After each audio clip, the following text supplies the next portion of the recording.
I think, what was so exciting for me is one of the players goes, so cognitive's no different than a bicep. Right. You look at the PVT, focus and attention. That's a measurable thing. The PVT test is used in some situations. You actually have to pass the attention tests in order to get your card to be accessed to get into facilities, because if you're not paying attention, mistakes can be, very costly or deadly. Why aren't we training attention? And then let's go a step further. Short-term memory, writing, whether it's verbal or visual or doing any of the other executive functioning tasks.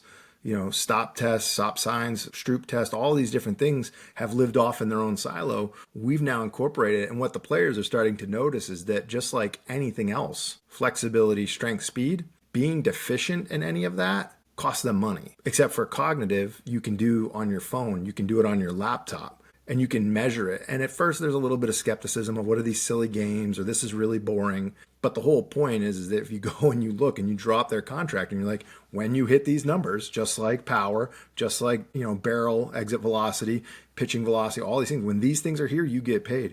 But you see the people that struggle and thinking of cognitive, how about this? Breaking cognitive up into two categories. We have the psychology of things, but then there's just the machinery. Just like we talk about muscle size on the DEXA, but then that muscle needs to have function. So now we're going to measure it in the weight room on the plates. Cognitive, we need to make sure that none of those things are deficient, because if you're processing the world slow, that doesn't help. I mean, try to play basketball with an eye closed. Try to play with, basketball or baseball without sleeping for 2 or 3 days. Like all of those things, the tasks never change. And I really credit Mark Stevenson to that, because he was the one that really, really challenged me to think about, okay, is the task getting easier or is the person getting better? People talk about the game slowing down. The game didn't slow down. Your ability to handle that information wasn't overwhelming. You didn't miss details. And what happens if you take someone who's really good, but they're super stiff? You'd be like, oh, put them on a flexibility plan. That'll be great. Well, what do you do when you have an all-star that, cognitively is terrible? You put him on a plan. He's now seeing body language in the box that he's like, oh, they want it up and away. I'm going to go in and at them.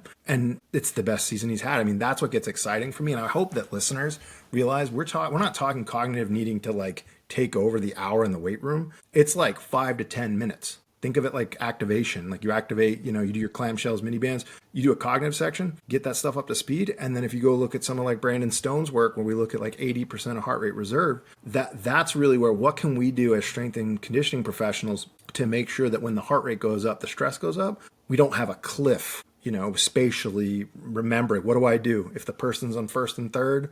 Or if I see this defense, or if the safety breaks this way, all of that is calculations. And if the brain is just trying to survive, trying to get up and down the field, you're going to miss that information. So I really do credit Mark a lot with getting me to start to think about, but now more than ever, all of our players, I need you to be elite cognitively as best as you can be with no deficiencies. And then we're going to smash you with conditioning, like terrible, terrible conditioning, and see what your brain's like there. And we've all been there. We've seen it. We've seen the athlete that struggles as soon as there's a little bit of stress applied.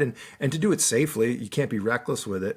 But I think it's a tremendous superpower to an athlete to be like, wow, I can just see the game better. I'm able to make decisions and able to, apply the skill and all the hard work that they've been doing in the weight room for years in a different way and see really, really good success with it.